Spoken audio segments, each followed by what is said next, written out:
A leitura nos versos de 9 a 10. Profeta Zacarias, capítulo 9, verso 9. Diz assim a palavra do Senhor nosso Deus.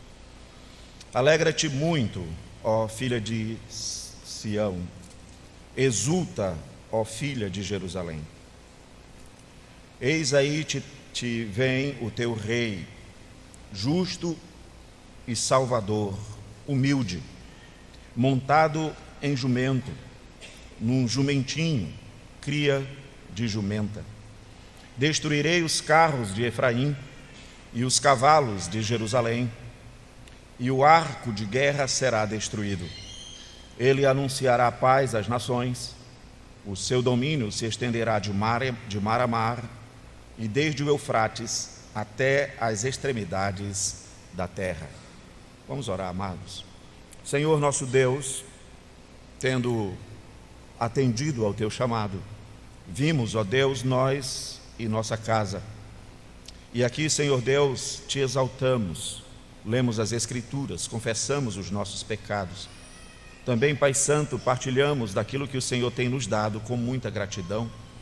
E agora, Pai, queremos ouvir e somos necessitados da tua edificação. Ajuda-nos, Senhor, com tua graça. Ajuda-nos, Pai, dando-nos olhos e ouvidos para ouvir a tua palavra, para acatá-la, para aceitá-la, para recebê-la como de fato ela é, palavra de Deus. Assim nós oramos com humildade, Senhor, em nome do Senhor Jesus. Amém. Caros irmãos, queridos amigos, este texto há de nos dirigir, pela graça do Senhor nosso Deus, para considerarmos mais uma vez aspectos do Evangelho de Cristo, o Evangelho do Reino, o Evangelho do Senhor Jesus.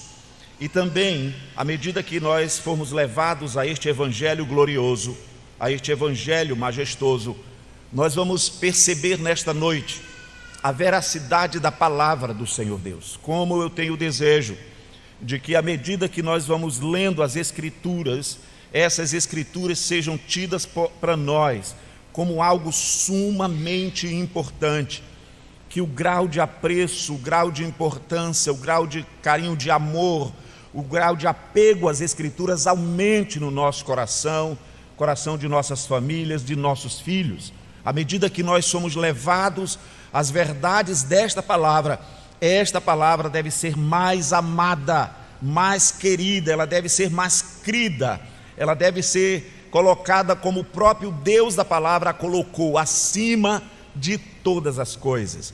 À medida que nós virmos então, levados pelo Senhor nosso Deus nesta noite, como já oramos, pelo seu Espírito, o Evangelho dele, que também possamos ver a grandiosidade da majestade das Escrituras perfeitas, únicas, inspiradas pelo Senhor. O profeta Zacarias, portanto, é este livro que há de nos conduzir ao Evangelho de Cristo. Ora, irmãos, pelo Novo Testamento, sobretudo nos Evangelhos, pela boca de Cristo, dos apóstolos, nós somos apercebidos de que, de várias maneiras, nós interpretamos mal o reino. Algumas pessoas até nem se apercebem na igreja que há um reino. A maioria, então, tem um senso comum de que elas estão apenas num aspecto administrativo, institucional, numa igreja. A palavra igreja, ela anuviou o sentido do reino de Cristo. A palavra igreja, ela tem nos remetido apenas a uma esfera muito pequena, diminuída, até mesmo a igreja A, a igreja B e tal. O reino de Deus, ele some da nossa mente nos últimos anos. Temos ouvido falar pouco dele, temos pensado pouco nele, os nossos filhos não sabem descrevê-lo, os nossos filhos não sabem, na verdade, muitas vezes, discorrer a respeito deste reino. É verdade também que já estamos apercebidos pela leitura das Escrituras, especialmente dos Evangelhos, que tanto o mundo como um todo, como os discípulos do Senhor Jesus, no sentido geral, até mesmo os 12 santos apóstolos, aqueles que foram chamados entre os seus discípulos, que estavam perto dele, mais do que todos, e nós, especialmente nós, erramos em muito na compreensão da natureza do reino de Cristo. Nós temos errado em muito, fazendo sustentação do que seja a igreja a partir do nosso entendimento. Não é raro ouvirmos as pessoas acharem que a igreja é um hospital.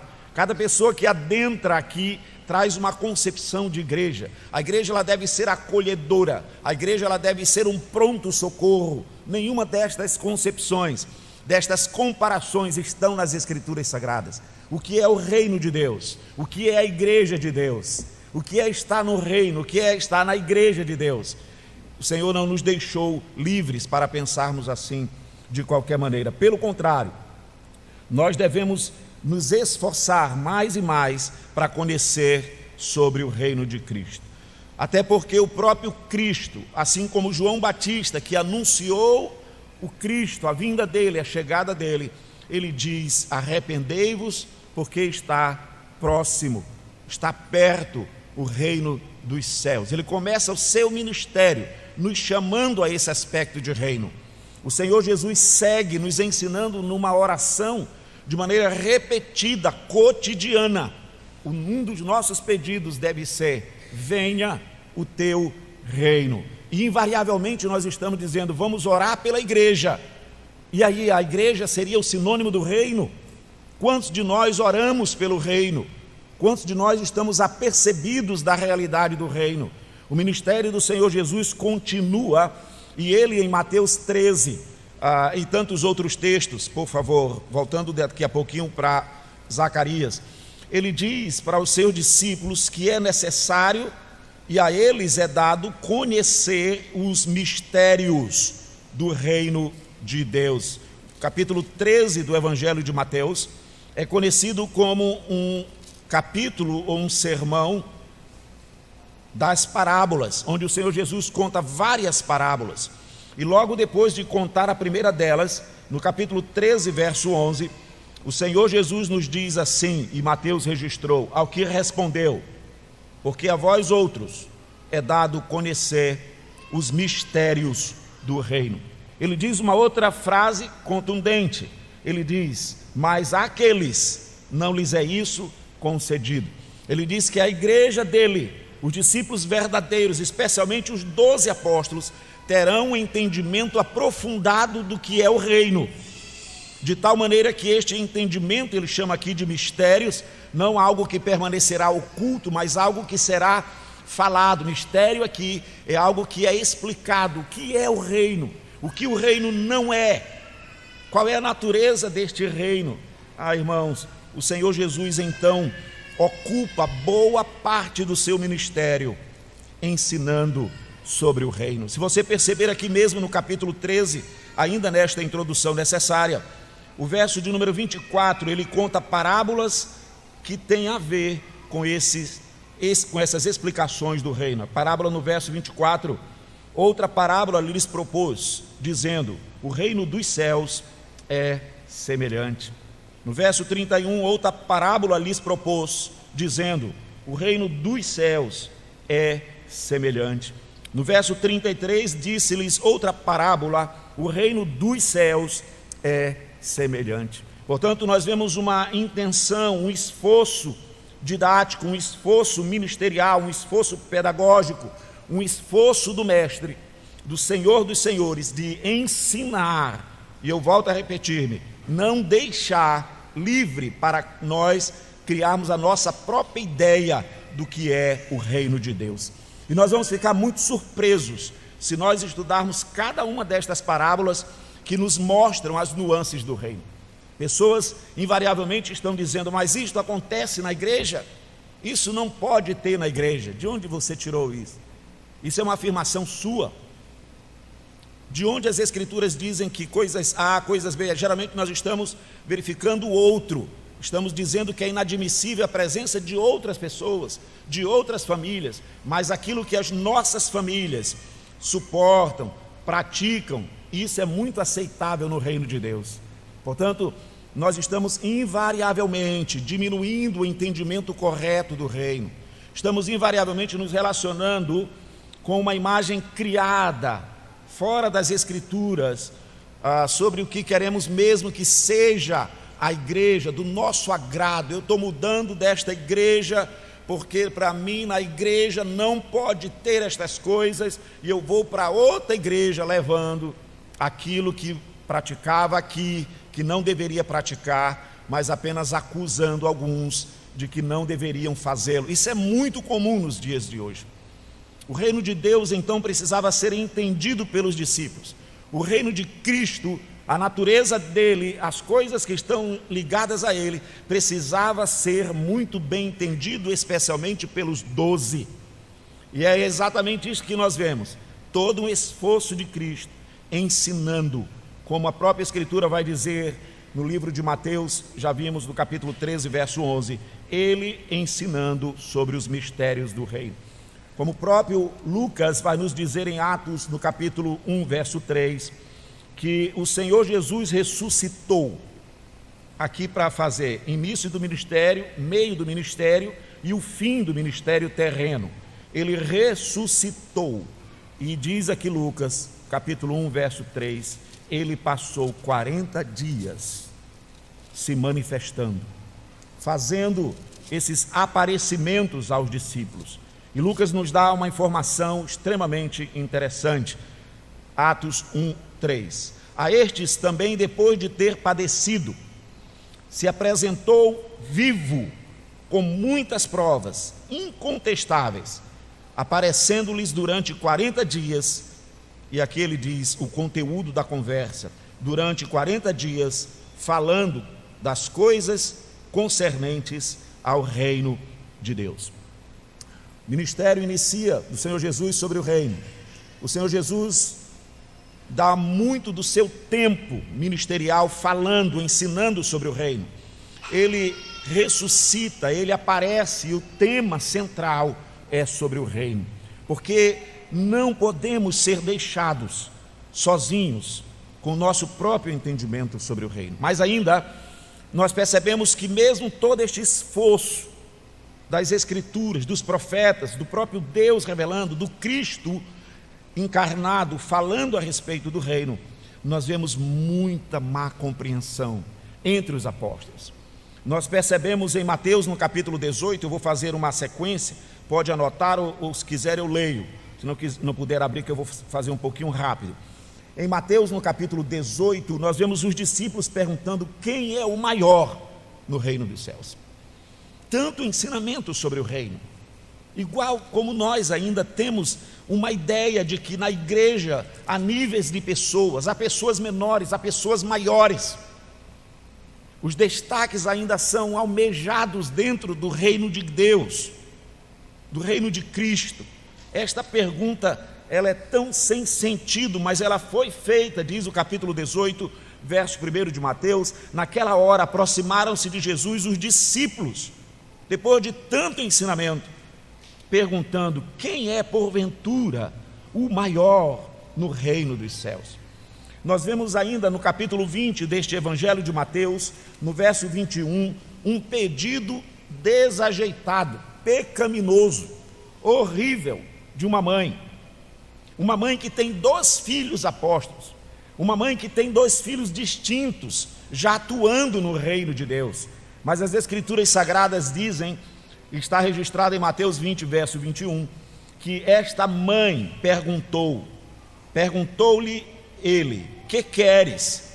Ela respondeu: manda que no teu reino estes meus 2 filhos se assentem, um à direita e o outro à tua esquerda. Quanta ignorância, irmãos, a respeito do que é a igreja, a respeito do que é o reino de Cristo, porque nós preferimos trazer um entendimento de fora para cá. Nós preferimos trazer e não queremos ser confrontados com o nosso entendimento errado, que não é escriturístico, que não provém das Escrituras.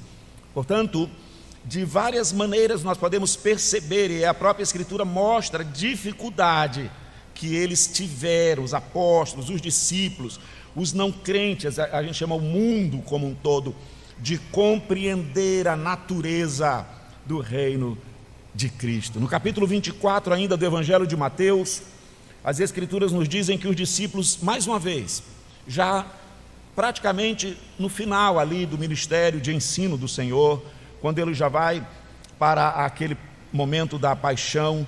Aqui no capítulo 24, um dos sermões dele, mais veemente, detalhe, feito no monte também, mas não é chamado de sermão do monte, é chamado aqui de sermão profético, o princípio das dores. No capítulo 24, verso 3, é nos dito aqui em Mateus 24, 3, no Monte das Oliveiras, achava-se Jesus assentado, quando se aproximaram dele os discípulos, em particular, e lhe pediram: dize-nos, quando sucederão estas coisas?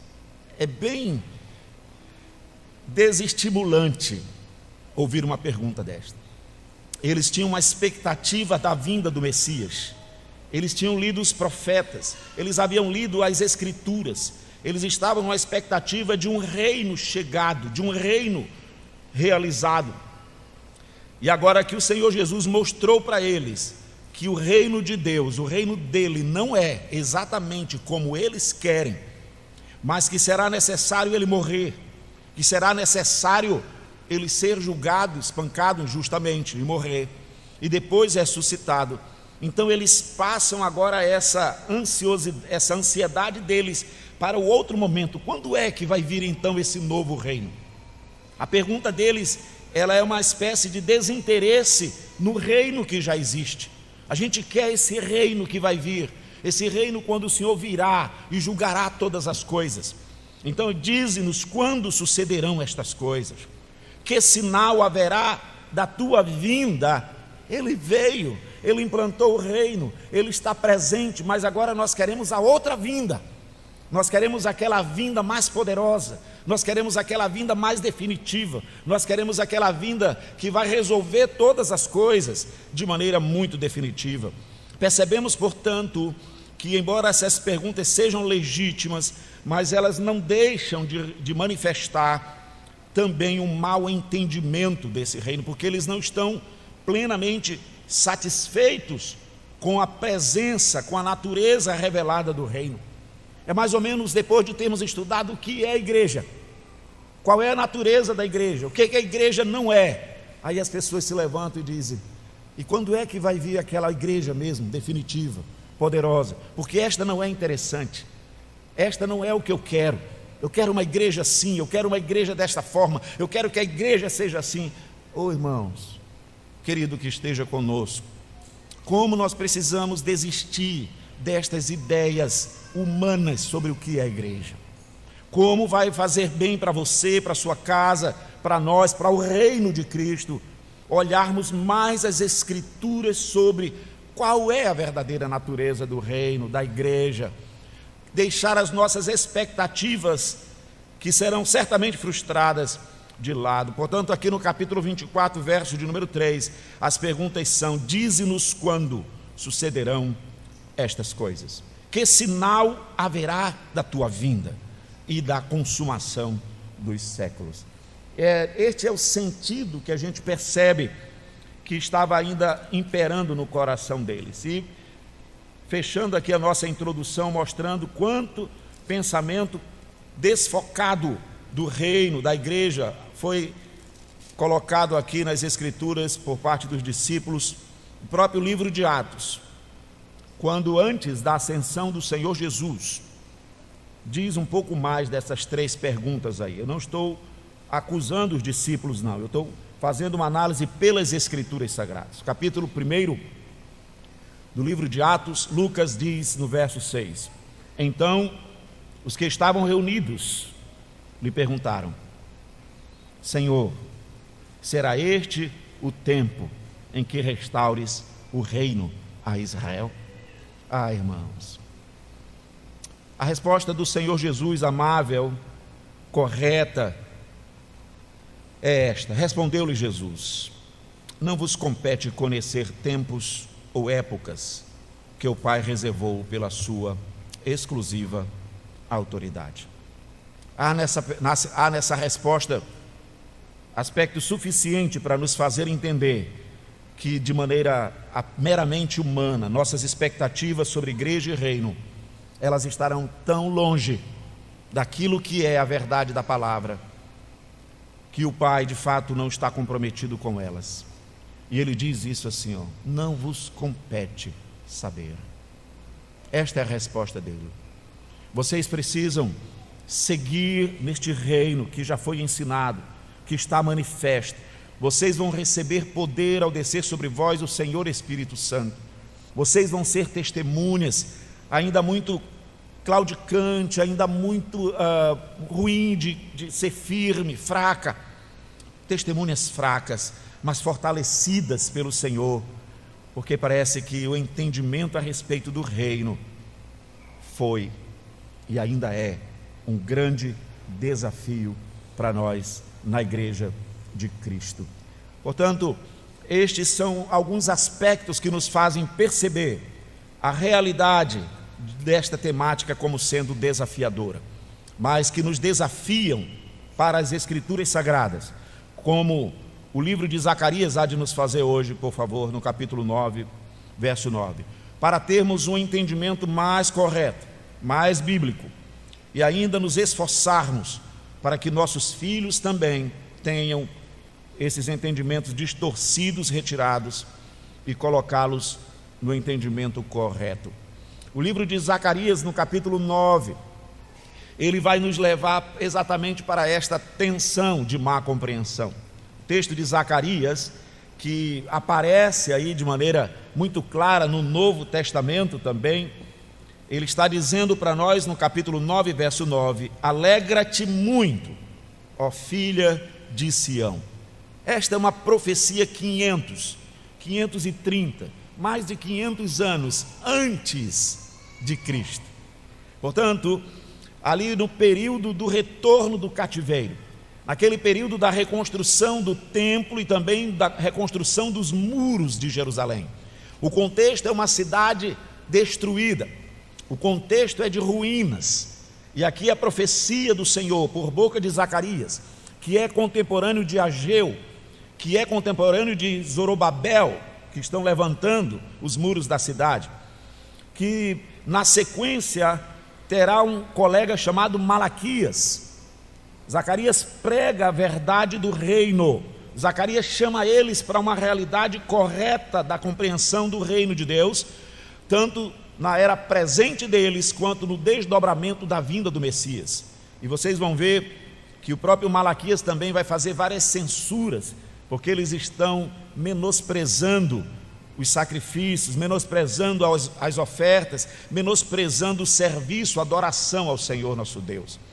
Aqui no capítulo 9, então, no verso 9, Zacarias está nos dizendo e disse para aquela comunidade: alegra-te muito, ó filha de Sião, exulta, ó filha de Jerusalém, eis aí te vem o teu rei. Ele descreve o caráter do rei, justo e salvador. Esta vírgula é para nós entendermos que ele descreve o caráter da vinda. A palavra humilde aqui, ela não necessariamente se refere ao caráter do Redentor, mas ela se refere ao caráter da vinda, da maneira como ele virá. Portanto, ele diz humilde. Observe, ele vem, e o caráter dele é justo e salvador, vírgula, humilde. E aí a descrição desta humildade: montado em um jumento. O reino está diferente. Esta profecia que é dada, ela não está batendo com a expectativa da vinda de um rei poderoso, humano, guerreiro, aquele que vai destronar todas as coisas. E então, esta profecia, ela precisa ser mais analisada por nós. Como eu tenho me afeiçoado mais nestes dias, depois de ter feito muitas vezes a leitura do livro do profeta Zacarias, mas por necessidade expondo o Evangelho de Mateus, como eu tenho feito há mais de 2 anos, na congregação há quase 2 anos, nós estamos estudando os sermões, e agora chegamos no Sermão sobre o Reino, o livro do Antigo Testamento que mais está em consonância com Mateus é Zacarias. Podemos dizer que Zacarias é um dos que tem proeminência entre os 12, é um livro só. Os 12 apóstolos são um livro só na literatura hebraica. E ele traz uma proeminência porque ele é muito citado nas Escrituras Sagradas, muito citado. Ele compete com o Isaías, livros grandes, chamados profetas maiores, com Ezequiel, com Daniel, porque a citação dele é abundante. Parece que os evangelistas, especialmente João, leram muito Zacarias. O Senhor Jesus se refere a Zacarias, as palavras de Zacarias. Nós vamos ter no livro de Zacarias palavras como estas que nós estamos lendo aqui e que depois vão ser referidas no Evangelho. Nós vamos ter aqui em Zacarias, no capítulo 11, por favor, no verso de número 12: eu lhes disse, se vos parece bem, dá-me o meu salário, e se não, deixai-o. Passaram, pois, por meu salário 30 moedas de prata. Vocês vão perceber que Pedro vai ler esse texto, e que no Antigo Testamento, na realização da traição de Judas, Pedro vai citar esse texto. O Senhor Jesus, como um escravo, foi vendido por 30 moedas, e Zacarias profetizou que este bom pastor, essa parábola daqui do capítulo 11, há 500 anos antes de acontecer, muito antes de acontecer, Zacarias diz exato preço que seria vendido o nosso Senhor. As Escrituras são maravilhosas neste aspecto. Elas não são uma escritura da denominação presbiteriana apenas, ela não é de uma denominação batista, ela não é de um homem, ela não é de um governo, ela é as Escrituras de Deus, ela é o registro da história da redenção. Nós precisamos amá-la, nós precisamos nos alegrar de ver Escritura combinando com Escritura, de ver Escritura cumprindo Escritura, de ver que na verdade há um Deus poderoso que magnificou a sua palavra acima nos céus. Eternamente esta palavra será magnificada. Como alegra o meu coração quando este verso 13 nos diz: então o Senhor me disse, arroja isso ao oleiro, e esse magnífico preço em ti fui avaliado por eles. Tomei as 30 moedas de prata e as arrojei ao oleiro na casa do Senhor.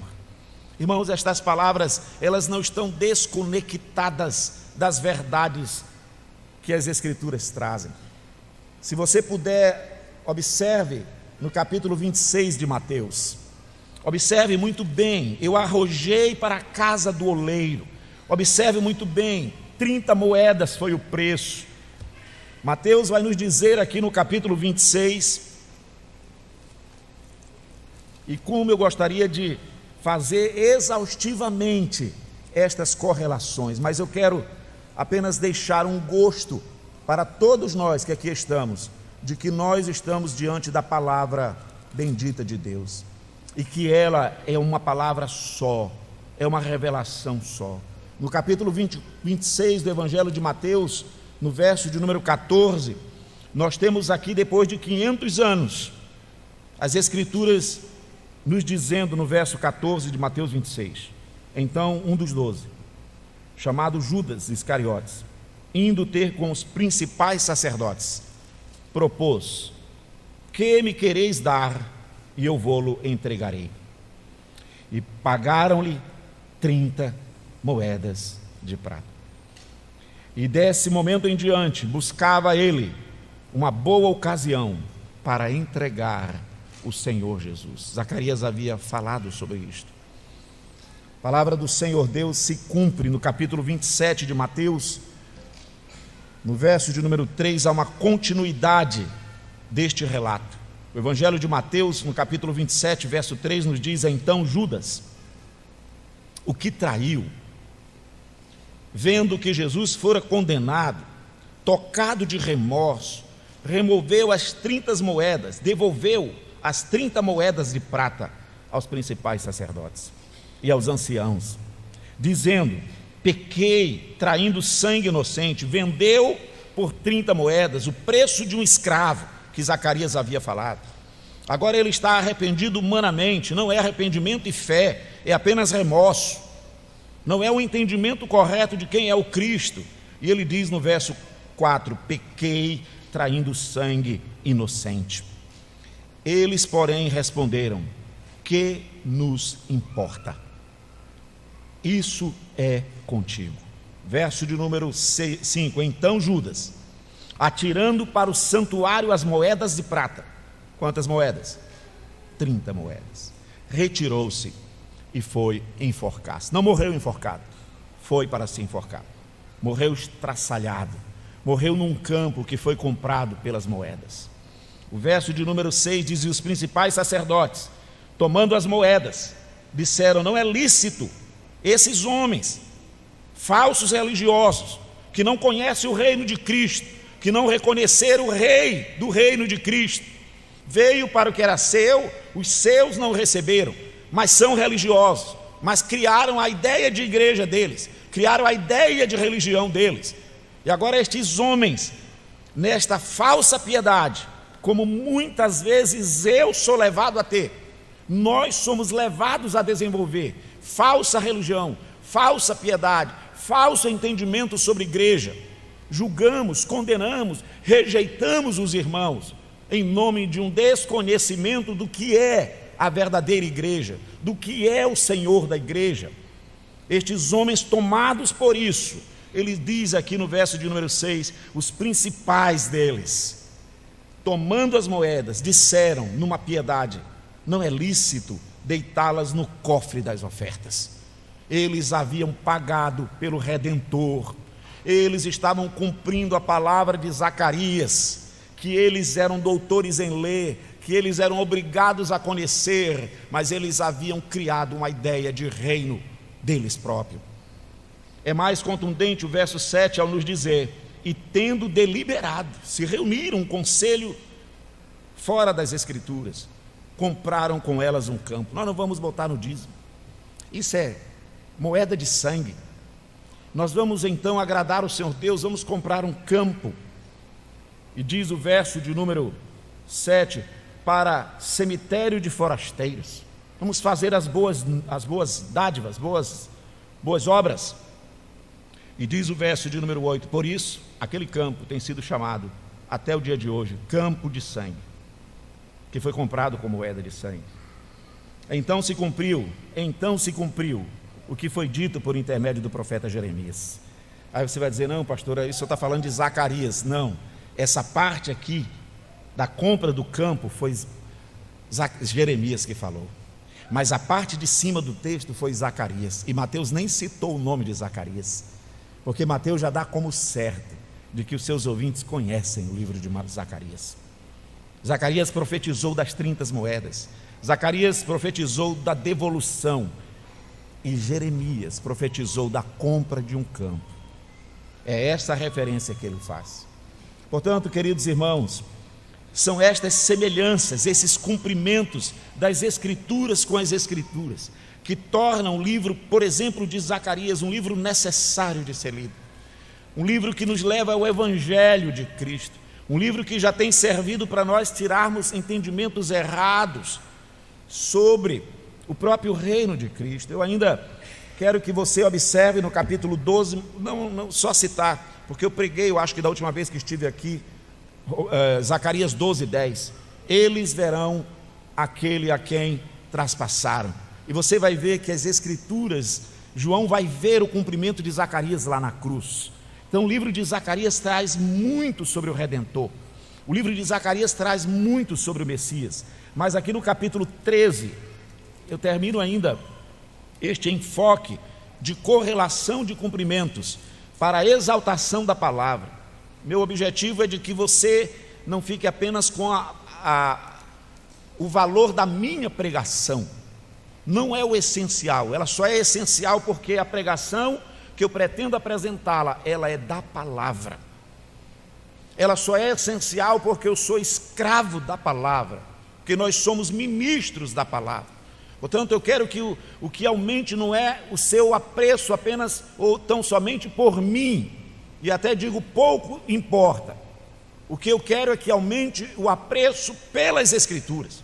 Se você vai ficar simpático ou não, esse não é o meu interesse nem o meu enfoque, nunca foi, nunca será.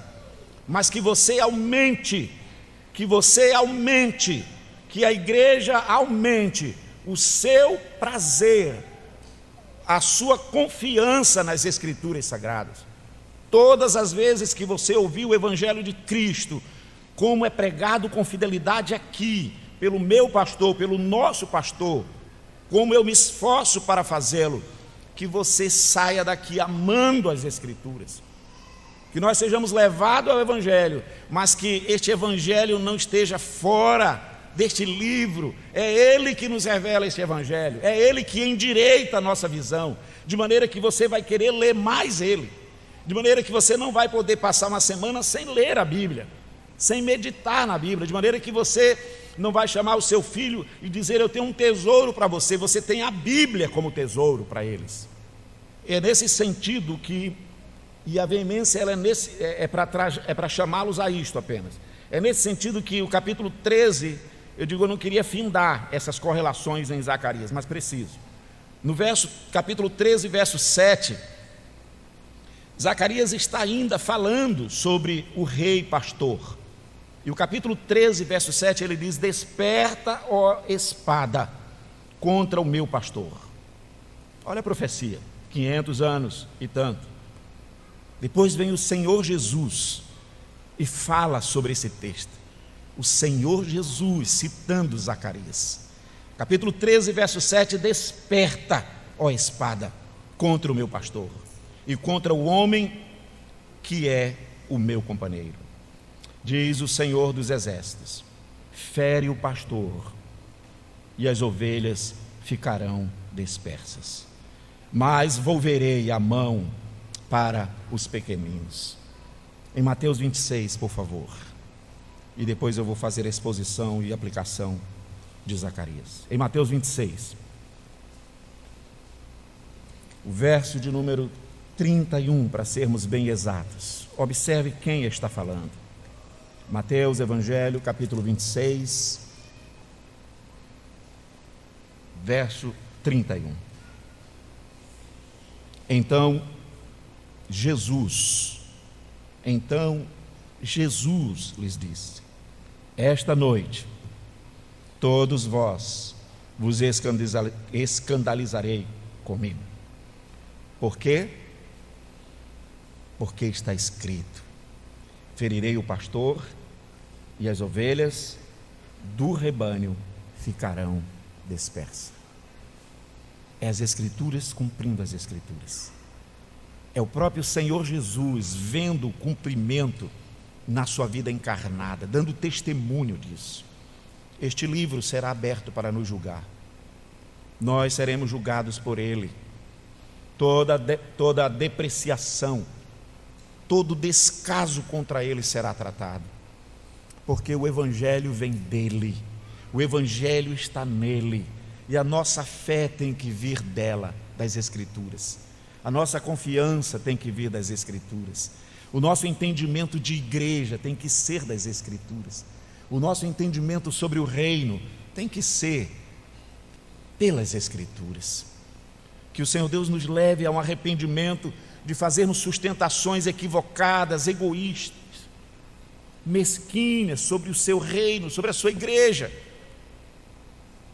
Sustentações progressistas sobre a igreja, querendo transformá-la naquilo que eu quero que ela seja, naquilo que eu quero que tenha de benefício para mim. Que o Senhor tenha misericórdia de nós. Dezenas de textos, irmãos, dezenas de citações e de alusões ao livro de Zacarias. A citação é quando o nome dele é colocado, como disse o profeta. A alusão é quando o texto que ele escreveu é citado sem dizer quem ele é. Então nós temos várias citações e temos várias alusões. João, o profeta, o apóstolo, ele interpretou Zacarias.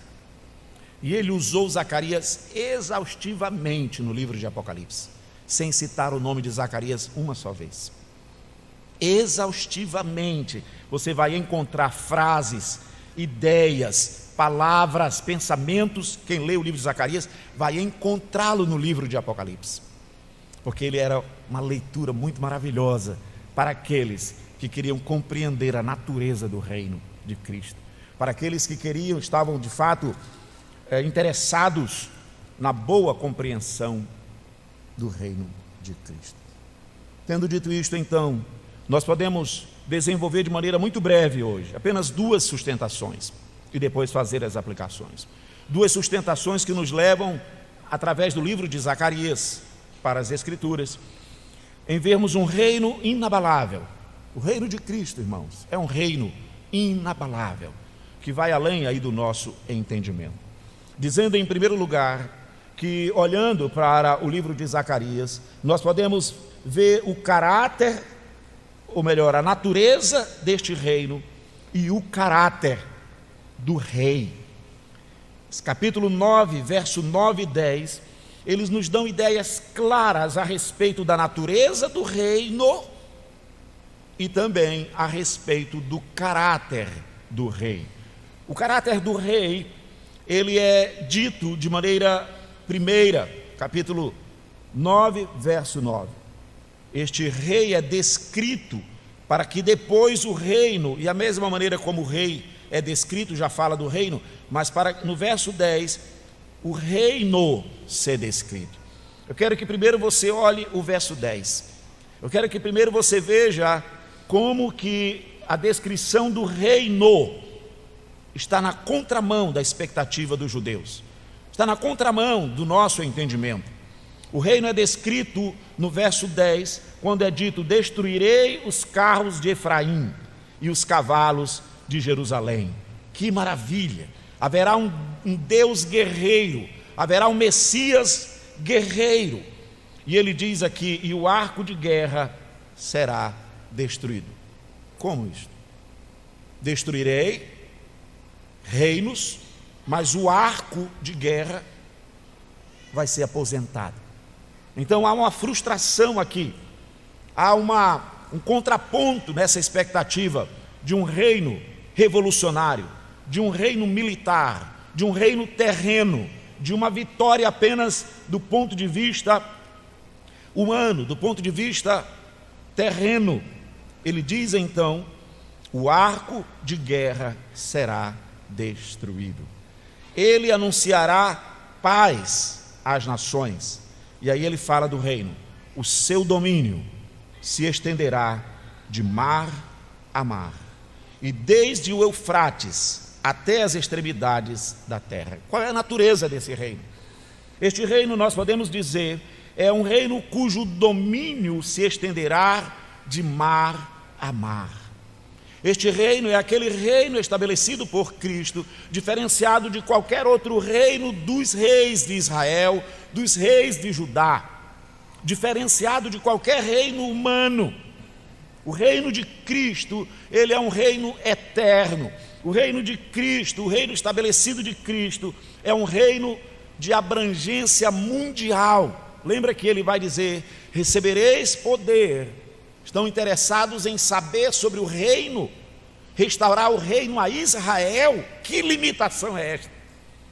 Depois de ter ensinado no início do ministério, no meio do ministério, de ter ensinado a orar, pedindo: venha o teu reino. Depois de passar 40 dias ensinando a respeito do reino, antes da ascensão, vocês querem saber quando eu vou restaurar o reino a Israel?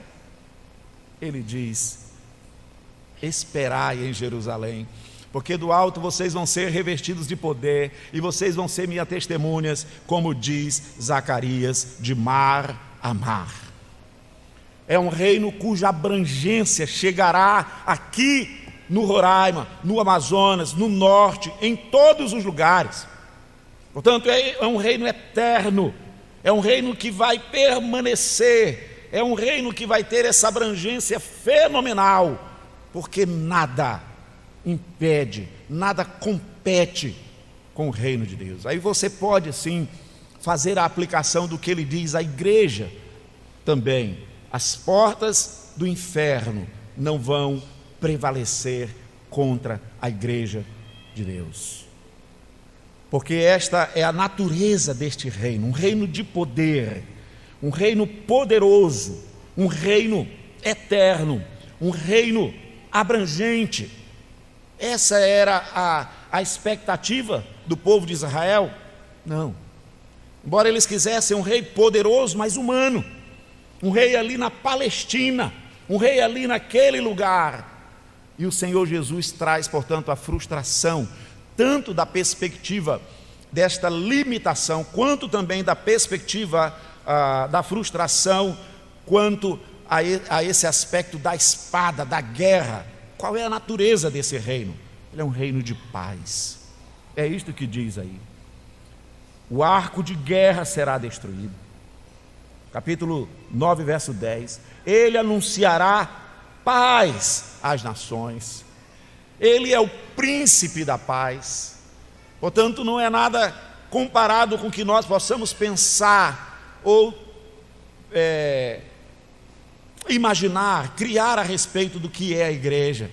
A igreja vai ser, portanto, a expressão deste reino de Deus, deste reino de Cristo, um reino eterno, um reino abrangente, um reino de paz, porque este é o reino que está na mão de um Deus todo-poderoso, que não tem inimigos à sua altura. Nós não pensamos no confronto com as trevas, com o reino de Satanás, como sendo um confronto de iguais. Nós não pensamos no reino de Cristo, nem na igreja, como sendo um confronto de poderes, o bem e o mal.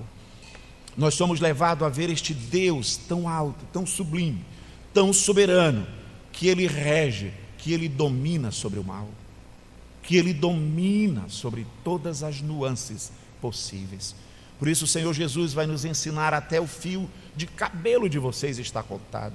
Por isso vocês podem, eu vos envio como ovelhas para o meio de lobos. Os 12 apóstolos precisavam entender a natureza deste reino. E a igreja precisa entender isso também. Nós precisamos então adequar e não deturpar o entendimento deste reino. Mas aqui não temos apenas a descrição da natureza deste reino. Nós temos também a descrição do caráter deste rei. E ela é feita inicialmente, mas eu faço esse retrocesso aqui proposital. O verso de número 9, ele começa com o rei, porque é exatamente este o teor desta parte do livro de Zacarias. Zacarias, de maneira muito simples, irmãos, um momento a gente fala sobre isto, ele está dividido numa primeira parte que vai do capítulo 1 ao capítulo 6, quando ele vai trazer visões a respeito do reino vindouro. Então, o que nós vamos ver em Zacarias, lembra, a época depois do exílio, com os muros derrubados, com o templo em ruínas, e o povo se esforçando para construir. Nós vamos ver do capítulo 1 ao capítulo 6, ele falando de um reino vindouro, que está mal compreendido por eles. Nós temos então, nestas visões até o capítulo 6, este reino vindouro. O capítulo 7 e o capítulo 8, Isaías faz coro com os demais profetas, especialmente depois dele Malaquias, mas anteriormente tantos outros, Amós e tantos outros. Zacarias fala no capítulo 8, verso 8, sobre a falsa religião, a falsa adoração, a verdadeira adoração, a verdadeira religião. Então são 2 capítulos, quando ele vai tratar daquilo que o próprio Cristo falou no capítulo 6 do primeiro sermão em Mateus. O que é o jejum? O que é a oração correta? Então, quando jejuardes, não sereis... Aqui ele vai falar do falso jejum. Aqui ele vai falar da falsa obediência, muito afinado com os ensinos do reino. Um reino que vem, a diferença entre falsa igreja, falsa religião, falsa adoração. E do capítulo 9 em diante, ele vai estar focado no rei vindouro, no rei que vem. Isto nós precisamos aprender. Qual é a natureza desse reino? O que é que nós temos de falso, de errado sobre a compreensão da religião cristã, da igreja de Deus? Qual é o caráter do rei? Precisamos entender. Não podemos nós mesmos criar cristos. Nós não podemos nós mesmos inventar o Cristo que nós queremos que ele seja. A igreja é exatamente para barrar. Você traz um Cristo para cá e nós apresentamos nas Escrituras quem é o verdadeiro Cristo. Você chega na igreja para adorar o Cristo que você inventou, que você criou, o Deus que você criou. E nós estamos com as Escrituras dizendo: não é assim.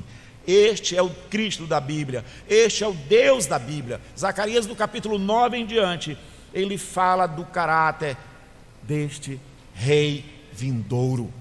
Por isso, capítulo 9, verso 9, ele diz: alegra-te muito, ó filha de Sião, exulta, ó filha de Jerusalém, eis aí te vem o teu rei.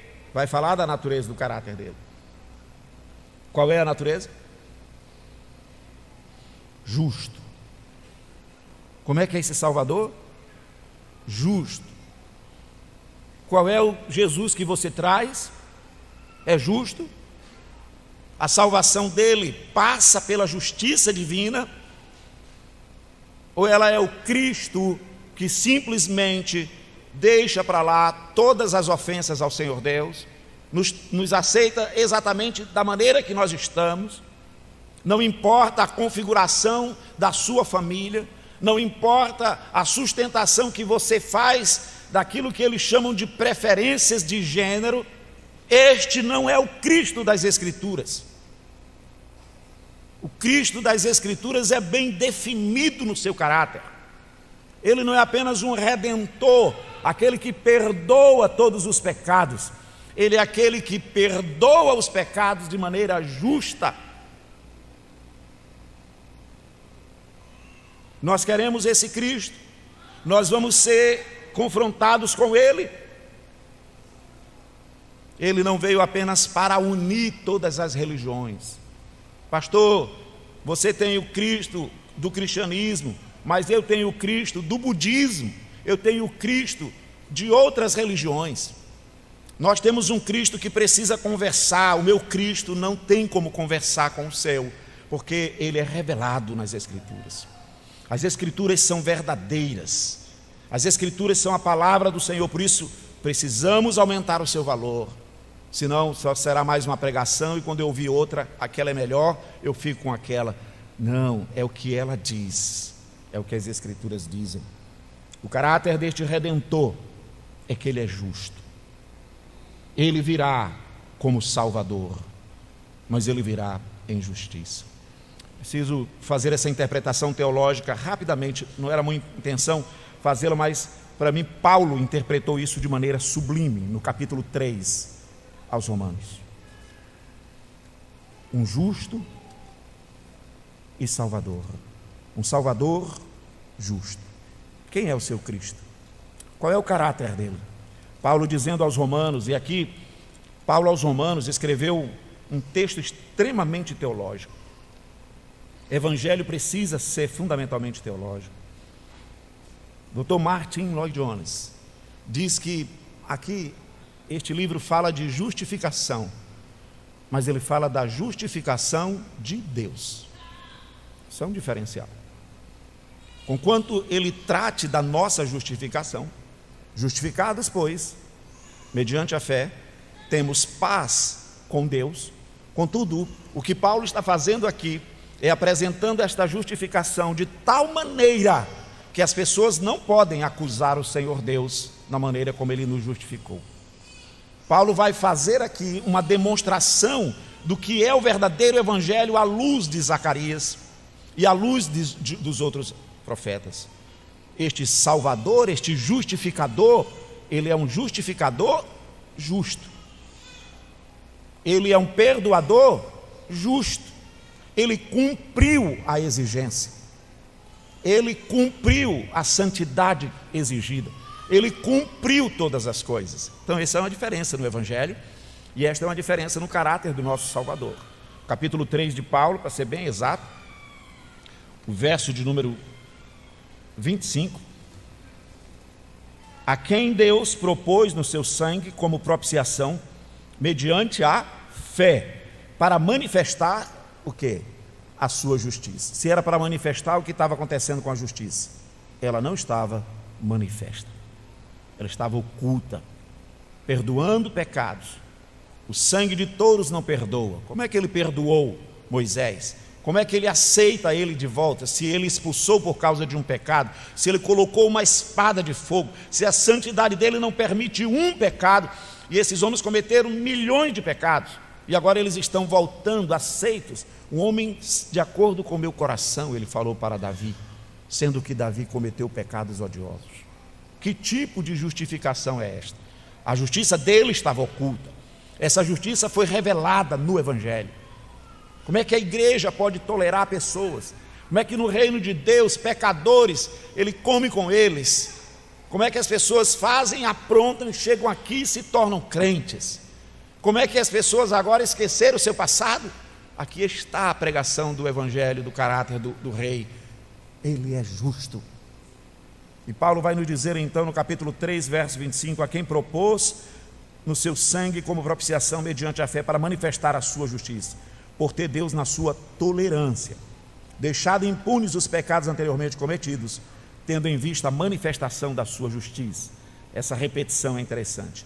No tempo presente, para ele mesmo, verso 26, para ele mesmo, olha o caráter do rei, ser justo e justificador daquele que tem fé em Cristo. O caráter do rei que vem é um caráter de um Deus, de um rei, de um sacerdote justo.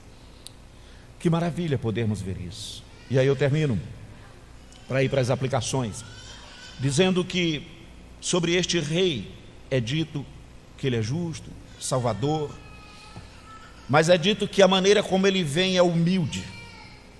Tanto nós podemos perceber a referência à encarnação, ele deixou a sua glória, se esvaziou, quanto nós podemos ver a própria maneira exata de como que ele entrou ali em Jerusalém.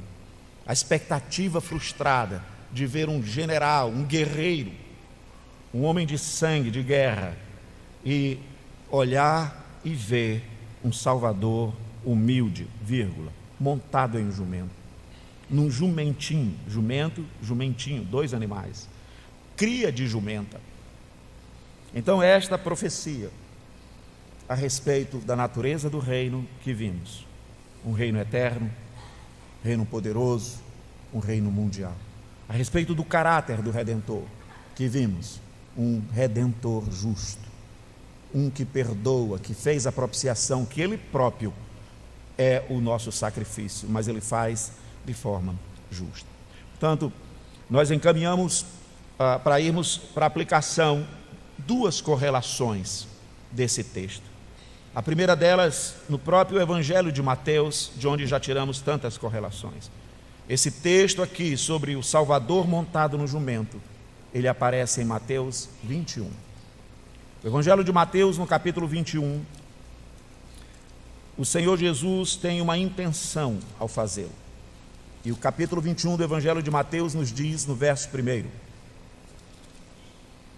quando se aproximaram de Jerusalém e chegaram a Betfagé, ao Monte das Oliveiras, enviou Jesus 2 discípulos, dizendo-lhes: ide à aldeia que aí está diante de vós, e logo achareis presa uma jumenta, e com ela um jumentinho, desprendei-a e trazei-mos os 2.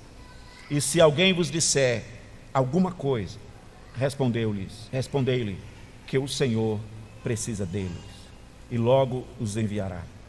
Ora, isso aconteceu para se cumprir o que foi dito por intermédio do profeta: dizei à filha de Sião, eis aí te vem o teu rei.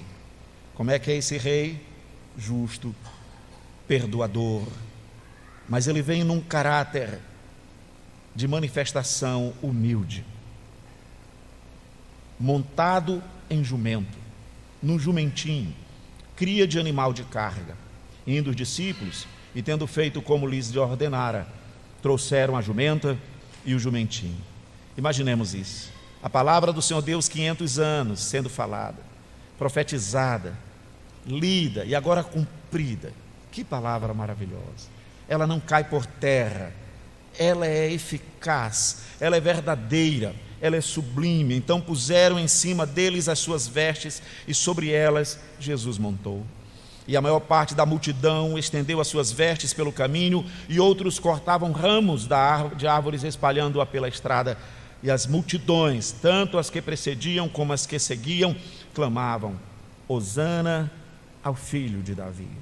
Bendito que vem em nome do Senhor. Hosana nas maiores alturas. Verso 10: E entrando em Jerusalém, toda a cidade se alvoroçou e perguntavam: quem é este? E a resposta é o rei que deveria vir, justo, salvador, de maneira humilde, como as Escrituras dizem.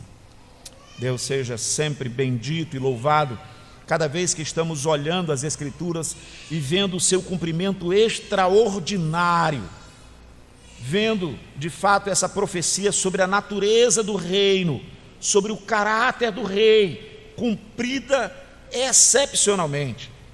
Há um recado aqui para os fariseus, para todos aqueles que estavam se levantando contra o ministério de Cristo. Eles queriam desacreditá-lo, e agora o Senhor Jesus está dizendo: vocês leram as Escrituras? Vocês leram Zacarias? Eis aqui o cumprimento. Como desacreditar esse rei? Somente quando estamos movidos pelo império da incredulidade, como eles foram, a ponto de matá-lo, de traspassá-lo. A segunda correlação é que tanto para frente quanto para trás as Escrituras se referiram a este momento. E eu quero completar então essa correlação citando Gênesis. Zacarias está falando 500 anos antes de Cristo. Jacó, aqui no capítulo 49 do livro de Gênesis, falou há 1500 anos. As Escrituras, um livro só. O Deus da Bíblia é o Deus da palavra. E aqui no capítulo 49, no verso de número 8, quando Jacó chama os seus filhos para abençoá-los e para também admoestá-los, discipliná-los, como nós devemos fazê-los. E aqui ele diz para eles: vocês fizeram isso e está errado, já são homens, vocês estão errados nisso, nisso, nisso. Mas ele chamou Judá, 49, verso 8, e observem o que ele diz: Cristo é da tribo de Judá. Ele diz aqui: Judá, teus irmãos te louvarão, a tua mão estará sobre a cerviz de teus inimigos. Está falando sobre um reino. Os filhos de teu pai se inclinarão a ti. Irmãos, 1500 anos antes, ele está falando que o Messias vem no reino, tem um caráter de rei. Verso 9: Judá é leãozinho, da presa subsiste, filho meu. Cristo é o leão da tribo de Judá. Encurva-se-ão e deitar-se, encurva-se e deita-se como leão, como leoa, quem o despertará? O cetro, reino, não se arredará de Judá, nem o bastão de entre os seus pés, até que venha Siló, e a ele obedecerão os povos. Ele armará, atente, ele amarrará o seu jumentinho à vide, 1500 anos antes. O filho da sua jumenta, a videira mais excelente, lavará as suas vestes no vinho e a sua capa em sangue de uva. Seus olhos serão cintilantes de vinho e os dentes brancos de leite. Esta é a palavra do Senhor. Estas Escrituras sagradas. Esta é o Evangelho de Cristo. Que palavra! Que maravilha de palavra! Como nós devemos amar esta palavra! Como nós devemos amar o Deus desta palavra, como nós devemos amar o Evangelho desta palavra, de maneira que, com a graça do Senhor Deus, Ele aplique sobre nós estas verdades, mas destacando, queridos, que nós temos um comprometimento diante do que ouvimos, de não criar pensamentos de nós mesmos sobre o reino, sobre a igreja, de procurarmos entender o caráter, a natureza do que é o reino. Cristo se empenhou nisto. E de, sobretudo, não criarmos ideias humanas sobre o Redentor, sobre Cristo. de vê-lo como as Escrituras dizem, de rejeitar aquilo que não está nas Escrituras. Primeira aplicação é olhar para este momento contextual desta pregação de Zacarias. A glória do templo havia sido arruinada. Eu leio Zacarias e não sai da minha mente isto. Zacarias não está pregando nesta comodidade que nós estamos. Zacarias não está profetizando aqui, neste ambiente que nós estamos. Ele está com o templo arruinado, o templo feito com muito ouro, com muita pompa. O templo que ali estava manifesta a glória de um Deus glorioso. Mas por causa do distanciamento da palavra, porque diminuíram o apreço pelas Escrituras, o Senhor mesmo levou eles à ruína. Não apenas o templo, a cidade toda, os muros estão em ruínas, eles não têm proteção. E é neste contexto que o rei está sendo anunciado, que o reino de Cristo está sendo anunciado, mas não é como eles têm a expectativa. Eles estão construindo os muros, segurando uma espada e fazendo com a outra mão os tijolos. Eles terão que entender como que o Senhor Deus trabalha, como que Ele salva. Esdras está construindo um templo que diz as Escrituras Sagradas que depois de construído os anciãos vão chorar, porque estão dizendo que é muito feio, que é muito pequeno, que não tem a ver com a glória. Eles não estão entendendo o que é a igreja, eles não estão entendendo a natureza do reino do Redentor. Não é de glória humana, não é de poder humano, não é de ambições humanas, de idealizações humanas.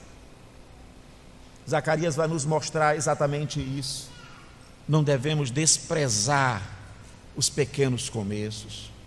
A igreja do Senhor Deus nunca vai poder ser prepotente ao ponto de desprezar os inícios dos seus trabalhos, as simplicidades que Deus coloca no nosso meio. Nós não podemos nos desapegar disto, desprezando-a, porque o reino de Deus, ele veio na contramão de uma expectativa de um reino de glória.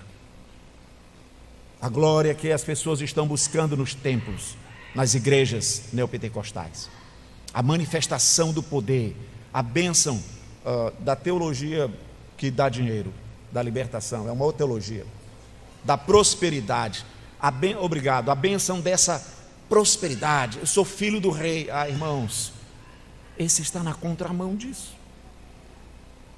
Aí vem o teu rei montado num jumento, no jumentinho, filho de jumenta.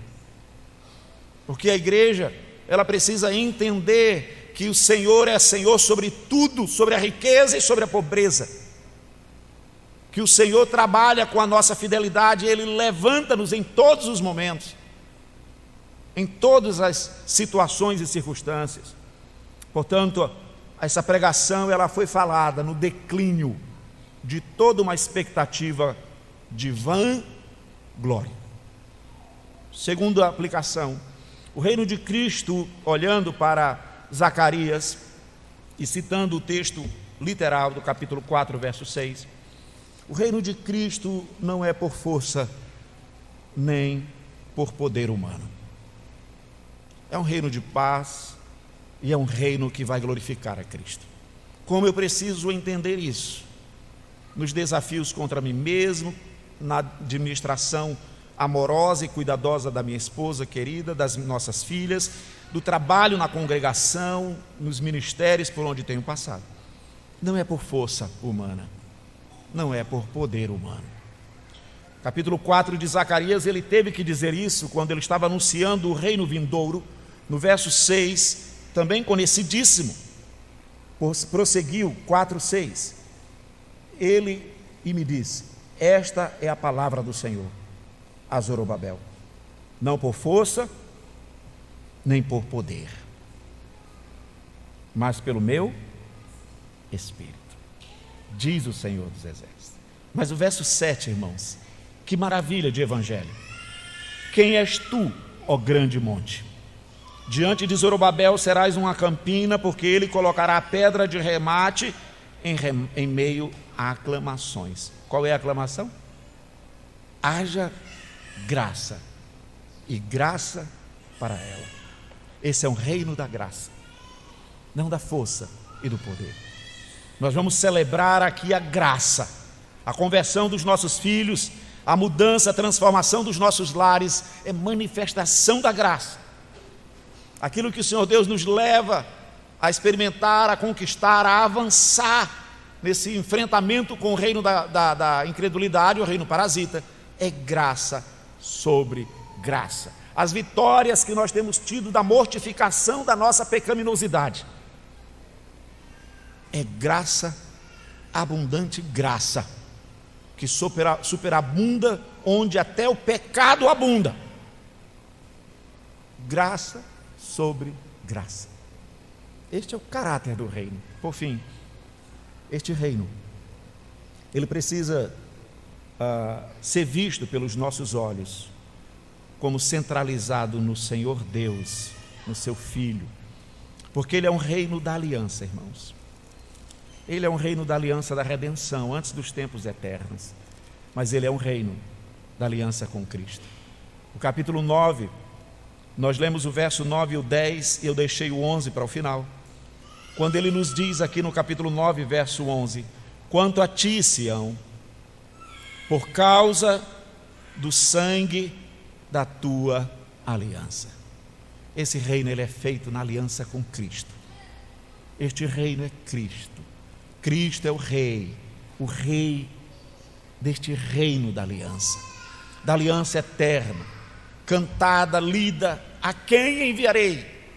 Quem há de ir por nós? É o eco que Isaías está falando da aliança da redenção. Antes de tudo, o Deus triuno, Pai, Filho e Espírito Santo, disseram: quem há de ir por nós? E o Filho disse: eis-me aqui, envia-me a mim.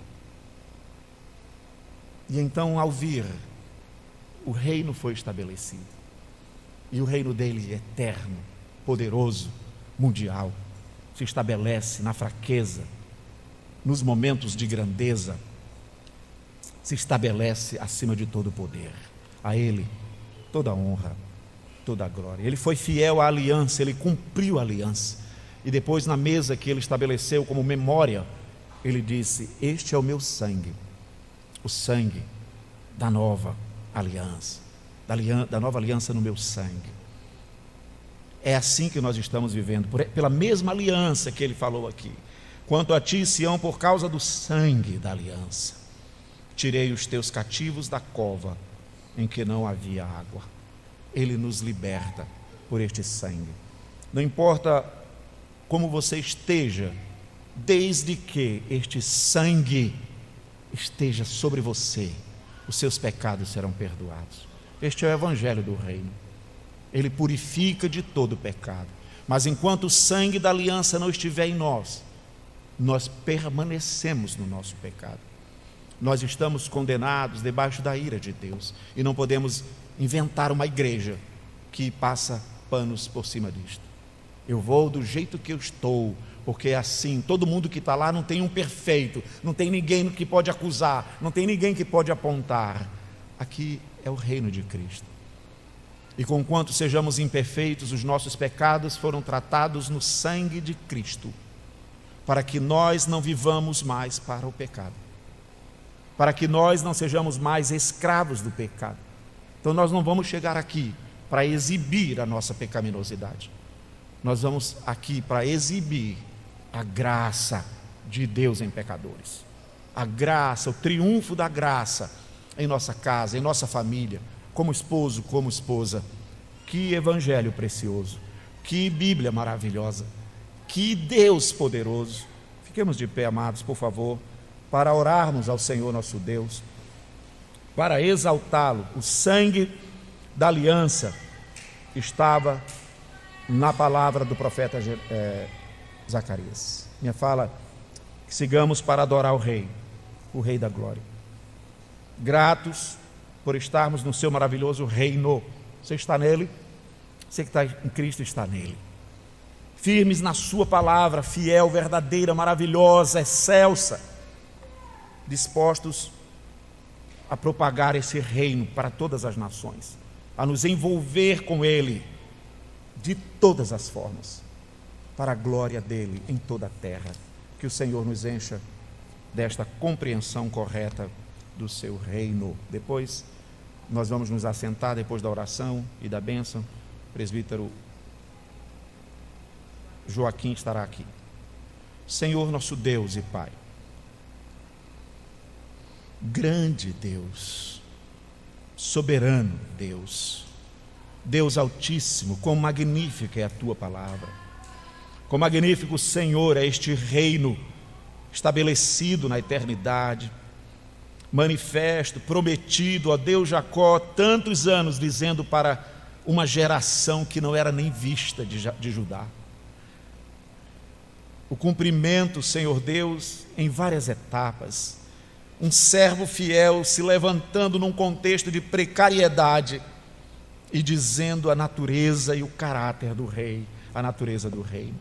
O cumprimento registrado nos evangelhos, os apóstolos lendo, se maravilhando, crendo e dispostos a morrer por esta verdade, por esta palavra, como morreram. Quão magnífico é o teu nome, Senhor, em toda a terra. Muito obrigado por estarmos neste reino. Muito obrigado por sermos desta igreja preciosa, a igreja de Cristo. Muito obrigado, que honra, Pai, que privilégio. Reúne outros aqui, outros eleitos, outros salvos pela graça de Cristo. Esta é a nossa humilde oração. E agora, irmãos, que a graça do nosso Senhor e Salvador, Jesus Cristo, que o amor de Deus, o nosso Pai, que a comunhão e as consolações do Senhor Espírito Santo repousem sobre vós e sobre toda a igreja de Deus, agora e para sempre. Amém. Podeis sentar, amados.